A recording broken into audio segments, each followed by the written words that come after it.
So Apple just concluded their biggest event of the year. And yes, officially for them, this is the biggest event because in terms of revenue for the company, the iPhone is by far their largest or best selling product. In terms of revenue, it completely dwarfs MacBooks, iPads, and wearables combined. And when it comes to services, this is stuff like fitness, Apple Music, stuff like that.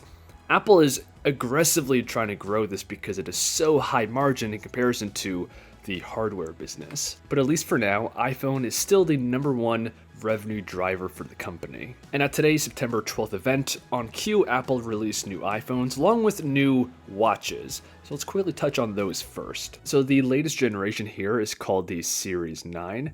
And by far, the biggest change here is the processor. This is the first processor upgrade since the Series 6. So this is well overdue, and it's going to bring with it enhanced usability, right? When navigating the menus, it's going to be more responsive, as well as more efficient. So the battery life should be a little bit better. The second biggest upgrade here, at least in my opinion, is the introduction of new gesture controls. And I have a hunch that gestures are going to become a bigger and bigger thing in the Apple ecosystem. This whole concept was first introduced with the Vision Pro headset. You control that device completely via gestures and eye tracking, and now the Series 9 watch is the first other Apple device to gain at least one gesture control feature. And I gotta say, it does seem very intuitive. You just click your fingers together to perform the primary action in whatever application you're in. And again, I wouldn't be surprised if we see more features like this in the future, along with things like eye tracking. Apple also made a big deal out of their carbon neutral status. So as a company, Apple has a goal to be carbon neutral overall by 2030, and this new Apple Watch is the first product that is fully carbon neutral. And that's basically it when it comes to the Series 9. You can order the watch now, and it begins at a price tag of $399. And super quick, the Ultra did get an update as well. It gets the same S9 chip.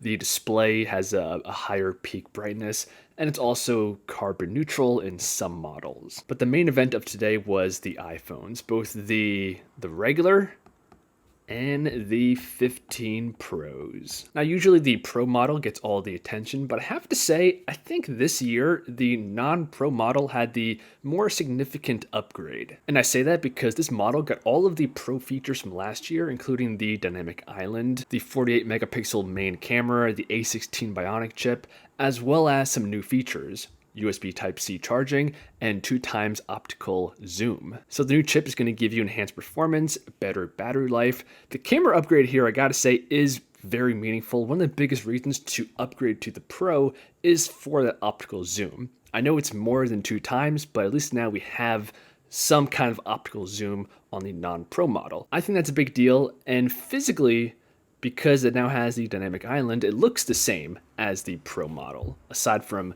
missing one of the cameras. And I do want to point out that the battery is made from 100% recycled cobalt.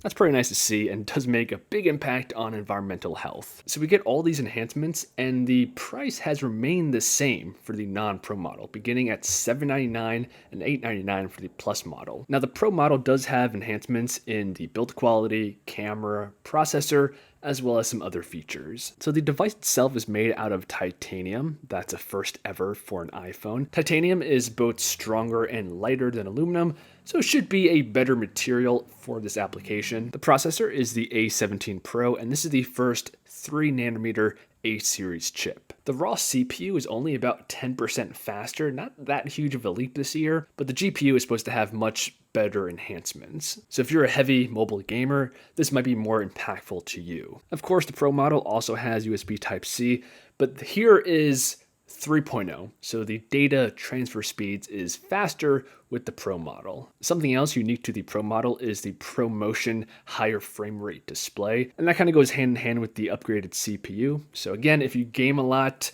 this Pro model is certainly aimed at you. And finally, the camera is also better on the Pro model. The megapixel count is now symmetrical between the non-Pro and the Pro model, but the actual image sensor is larger with the Pro model, giving better dynamic range and low light performance. And for the first time ever, the Pro Max has a 5x optical zoom lens. That is super impressive and gives the iPhone, at least the Pro Max model, one of the most comprehensive camera arrays of any phone. And now that the phone uses USB Type-C, this can honestly be used as a primary camera, especially for things like YouTube. The image quality is that good, there's so much flexibility between all the different focal points, and USB Type-C allows you to connect any microphone you want. The 15 Pro begins at $1,000 and the Pro Max $1,200, and the base storage here is a little bit better at 256 gigabytes. And you can place your pre-order for both the Pro and non-Pro iPhone 15s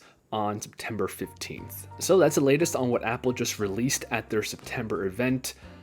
I'm going to be buying an iPhone for the first time in about a decade, and after seeing this presentation, I think I'm going for the 15. Yes, the Pro is slightly faster with the new chip, and the camera is a bit more versatile, but the regular 15 model, I think, is just the most compelling package this year. This phone has most of the latest features, including the new USB Type-C, and most importantly of all, the price tag didn't go up. So it's somewhat of a good value. But let me know your thoughts in the comments below. Hope you guys enjoyed, and I'll see you guys in the next one.